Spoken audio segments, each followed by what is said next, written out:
In honor of the new iteration of The Running Man, here are my top 10 favorite Stephen King adaptations of all time. First up, we have some honorable mentions. Sleepwalkers. Incestuous, immortal, soul-sucking cat people. Stephen King wrote this one directly for the screen, and it's clear he had all the drugs on deck for the process. Wacky as fuck does not even begin to describe it. Next up, Creepshow. Directed by George Romero, but written by King. The guy had no chill at any point, but he channeled his inner love for EC Comics, and it shows. Pulpy and dumb and fun as hell. Next up, Dr. Sleep, a legacy sequel to The Shining and one of the staple films about hating children. Features one of the most uncomfortable child murders of all time, but a very fun watch if you're an absolute monster. Next up, The Dead Zone, a David Cronenberg staple about Christopher Walken channeling his obvious connection with the afterlife.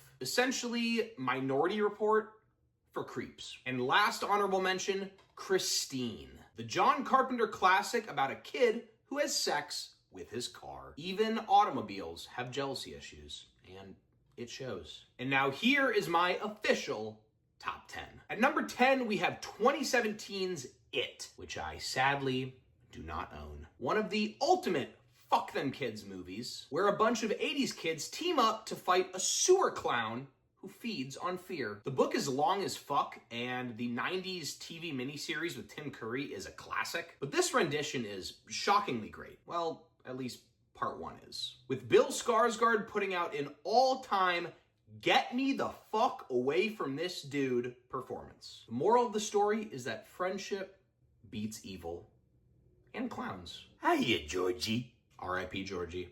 You spawned some great Halloween costumes. Also somehow the highest grossing horror movie ever, which is neat. At number 9, we have Pet Sematary, one of the saddest camp fest movies ever. A small family moves to the countryside and, following a horrible tragedy, discovers an abandoned pet cemetery that supposedly brings things back to life, and decides, yeah, that sounds chill. Things unsurprisingly don't go as planned, and nobody learns their lesson. It gets a little too much hate nowadays, but I love this shit. A great example of elevated horror done right. Oh, and shout out Fred Gwynn. At number 8, we have Misery, Stephen King's phenomenal cautionary tale of toxic fandom, where a famous author crashes his car during a snowstorm and gets rescued by his biggest fan. Kathy Bates won an Oscar for what might be her best role ever, and James Caan puts on a hell of a performance as a dude who simply does not want to be there. You will never look at sledgehammers the same way again. Number 7, we have Stand By Me, the best story of childhood friendship maybe ever. 4 kids in 1950s Oregon decide to go on a quest to find a dead body. Along the way, they dodge a train, a junkyard dog, some awful fucking leeches, and an even more awful Kiefer Sutherland. It's coming-of-age therapy for when you realize that adulthood is the worst, and nothing will ever be as good as when you were just a kid with your buddies. At number 6, we have Carrie. Brian De Palma adapting Stephen King is something that should have happened way more often, but at least we got this. A female coming-of-age tale where a sheltered high school girl gets bullied so hard that she basically unlocks the Force and then eviscerates her entire class at what I imagine is the worst prom of all time. Pig's blood, man. Your life will never be the same. At number 5, we have Salem's Lot. One of my favorite Stephen King books ever gets turned into a TV miniseries by the great Tobe Hooper, where vibes and atmosphere seep through the screen as a writer returns to his sleepy hometown to discover that the local population is slowly being replaced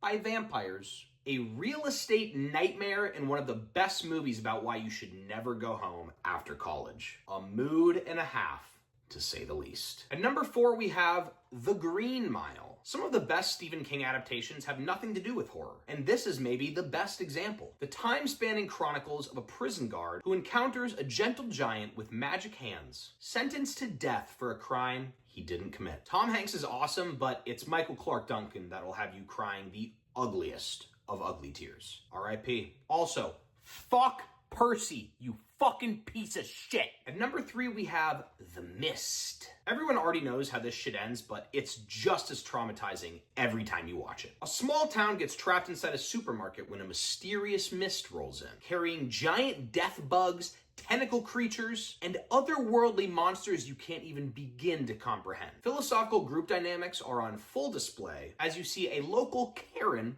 develop a cult in real time. Unbelievably bleak, but an awesome time. Also, if you didn't have arachnophobia before, you will now. At number 2, we have The Shawshank Redemption. What can I even say about this movie? IMDb has it ranked as the number 1 movie of all time, and honestly, I might be inclined to agree. Sadly, for this list, it's only based on one of Stephen King's short stories, so I can't really give him all the credit. It sees a quiet banker get sent to life in prison for a crime he may or may not have committed, and he forms a lifelong friendship with the most reasonable man alive.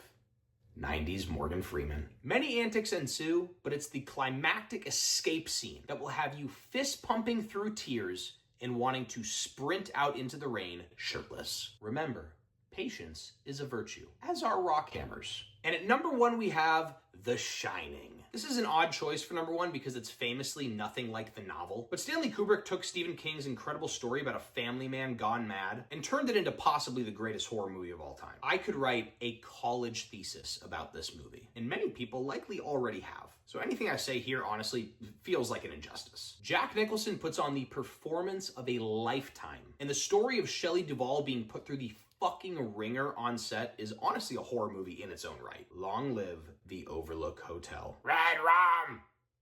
Red Rum! So anyway, these are my favorite Stephen King adaptations of all time. A man who has easily the best film legacy of any author, and one of the weirdest whack jobs in literary history. Let me know what your favorites are in the comments, and go see The Running Man in theaters. As always, I'm Matt, and this has been the Inferion Channel.